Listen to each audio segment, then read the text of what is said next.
Carol, first of all, welcome. And I want to start by asking you about Title IX and what it has meant to women's athletics, women's sports, and what it meant to you personally as you became a student athlete yourself. Yeah, I think this is always a hard question for me because I feel like I reaped the benefits on the later part of Title IX. I didn't have to go through the trenches like my mom, my high school coaches, my college coaches in the Olympics, fighting for all of those things so that I could have the benefits. So I'm greatly appreciative of all the people who came before me, who set up the opportunities that I had. And I think that's the biggest thing for me is being in sports, and it's such a platform where you can be heard and people can hear you and you can be seen, to really use that platform to continue to empower young women. That's one of the most important things to me. The wins and the losses, certainly everyone's competitive that's in sports, but just trying to give young females a platform so that they can go do anything. I think that's one of the most important things to me. And it gave me an opportunity to do something that I'm really, really passionate about.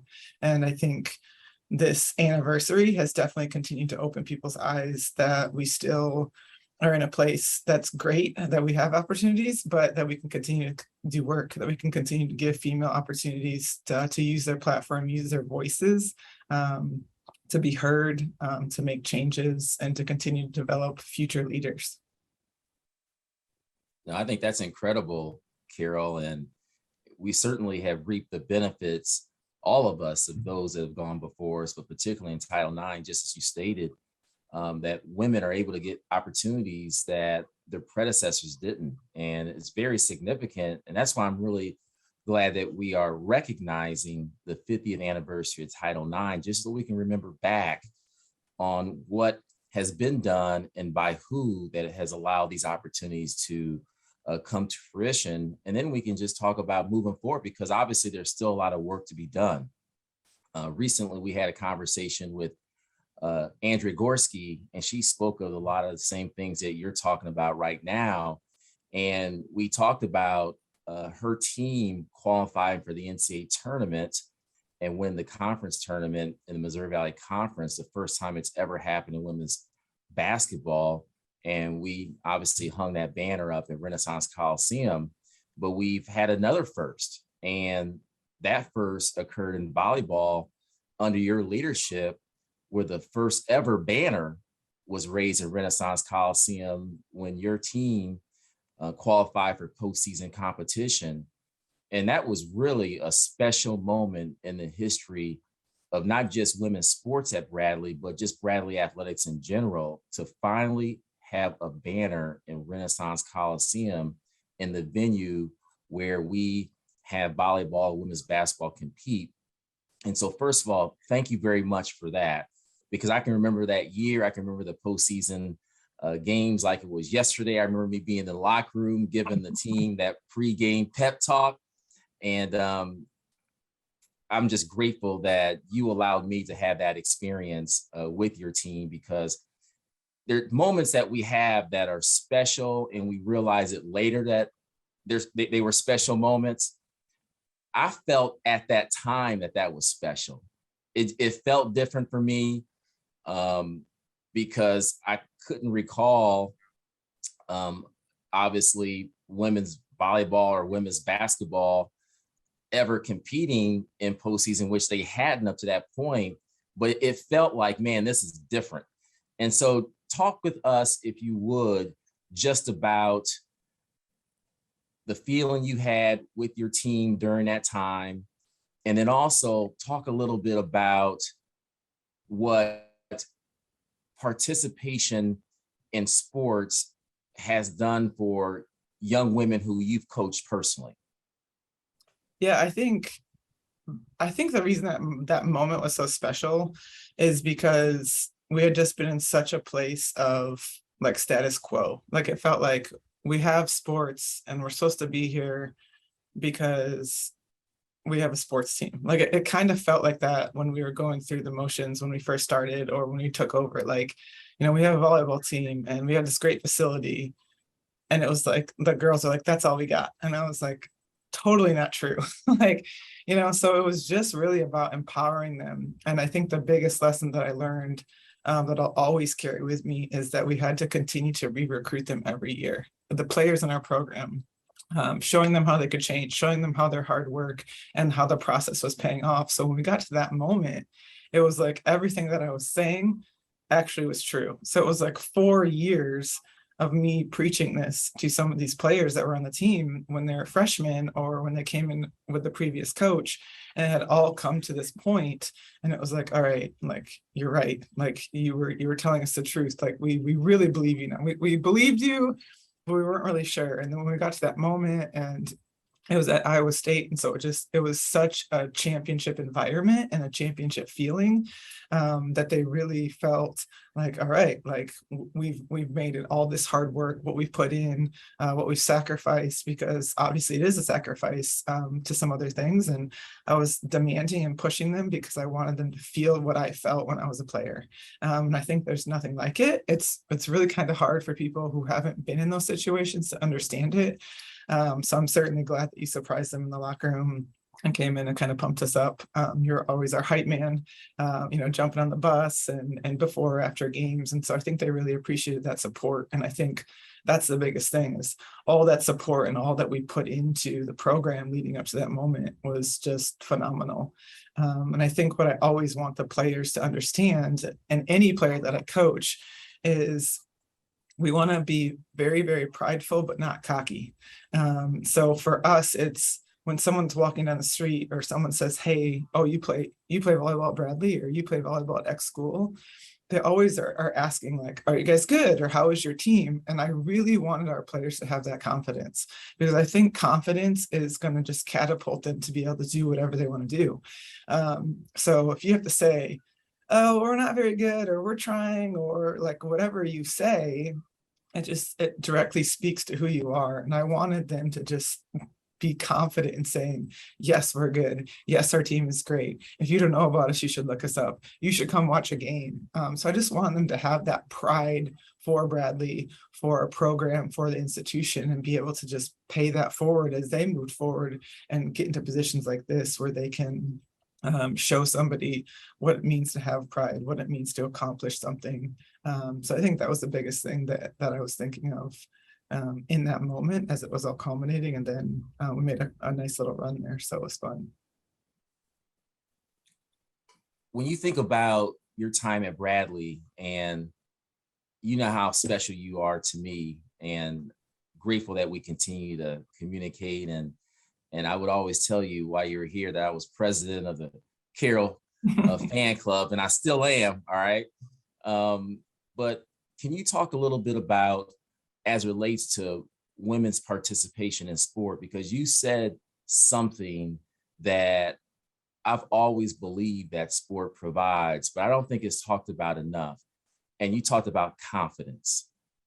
And if you could just expand upon that just a little bit, as it relates to confidence that you've seen your student athletes and your team exemplify on the court, but then how that confidence plays out later on in life.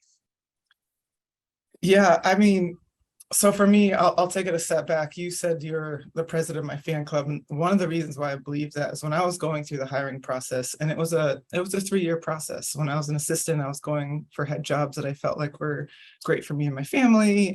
Then I was put in a situation where I had to go, kind of for a head job.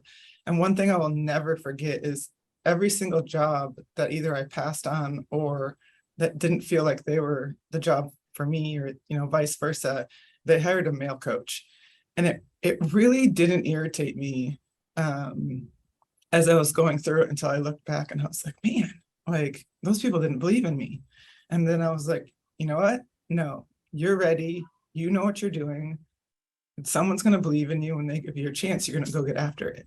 So I think if you don't have that confidence, you can just shut down. Like, imagine if I wouldn't have applied for the Bradley job, like how would that have changed the history of what's going on? And I think sport and putting yourself in pressure situation, putting yourself in situations where you have to troubleshoot and problem solve. And then as you do that, and as you get those results that you've been fighting for and working for, it gives you that confidence, like, yes, I'm ready. Yes, I know what I'm doing. Yes, the people in my life, the coaches, the professors, all the people that have been pouring into me are correct. Like they've set me up for this moment. I am prepared. I know what I'm talking about. I'm ready to go. And so I think that's what sport does for you. It puts you on a level playing field with people.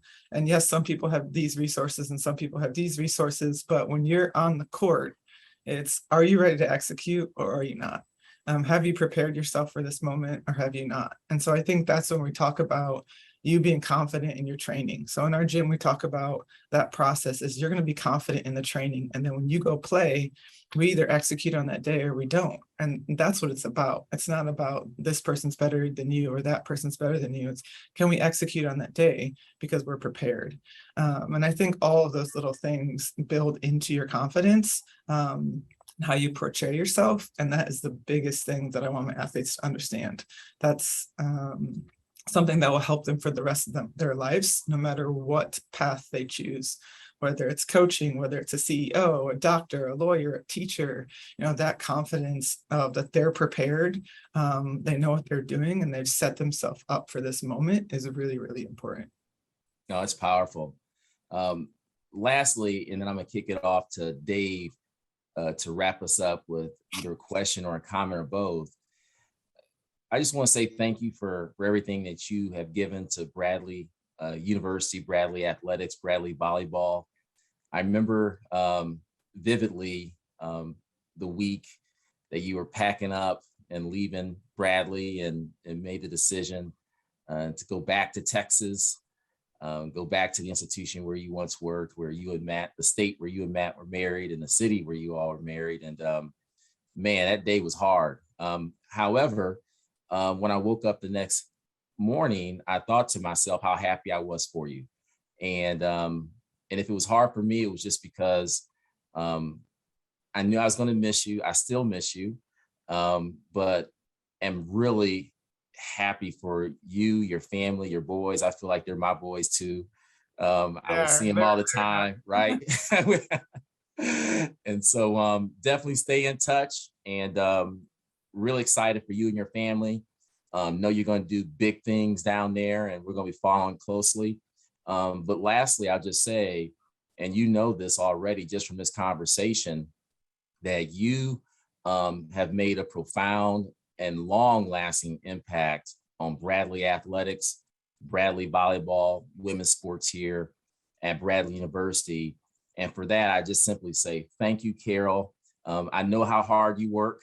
I know everything that you put in, and the fruit of your labor is something that we'll be talking about for years to come. So thank you very much.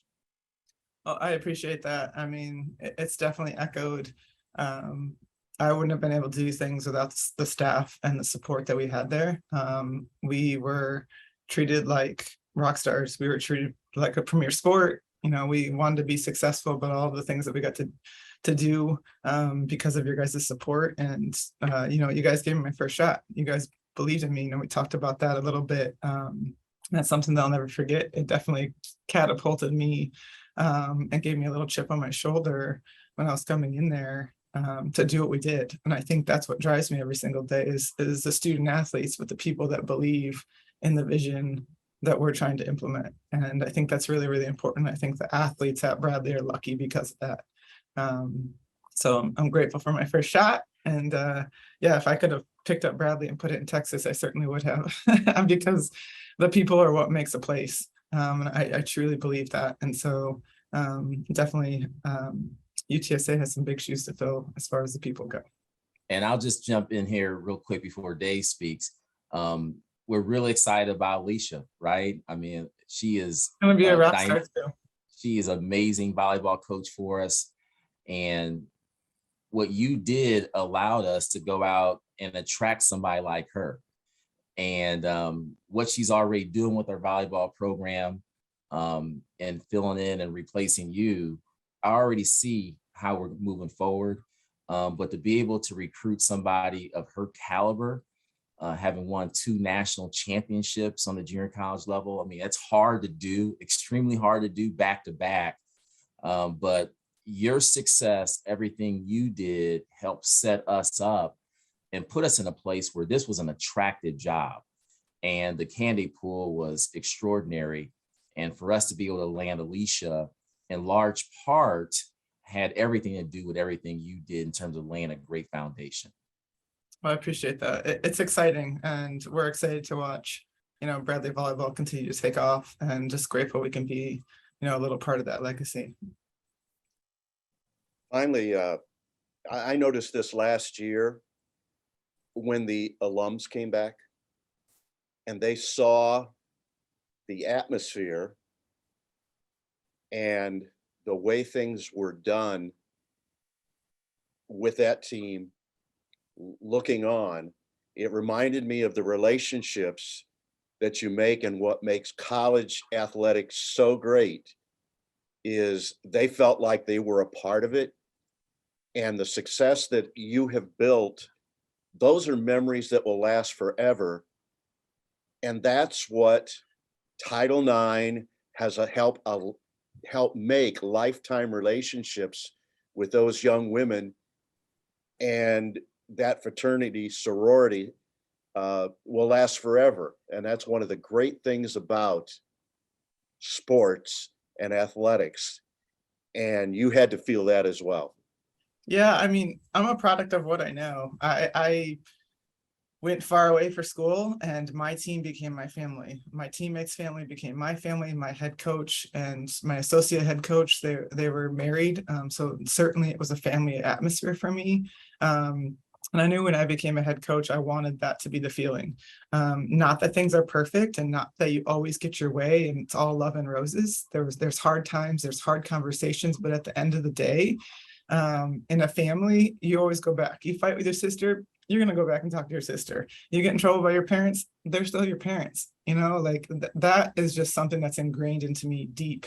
I had a female head coach when I was in high school for volleyball. My mom coached me part of the way. I had a female head coach in college. And I just learned how to lead with compassion, and learned how to lead as a head of a household and as a family. And I think that's something that's really, really important. At the end of the day, they'll remember some of those big losses or big wins and things like that, but all of the other things is what they're talking about. They're talking about the bus rides. They're talking about, maybe some funny conversations that happened after a loss or this and that, and just the heartfelt time that you can feel that they put in and what they did and what they went through. That's what's important, and carrying that legacy on so people can be proud to say, I played at Bradley, and people know who Bradley is and what they're all about is really, really important to me. Thank you for your leadership, your friendship, and we do miss you, as Chris said. And thanks for joining us and talking about your time here. And best of luck to you down in San Antonio. Thank you. I appreciate you guys. Go Braves.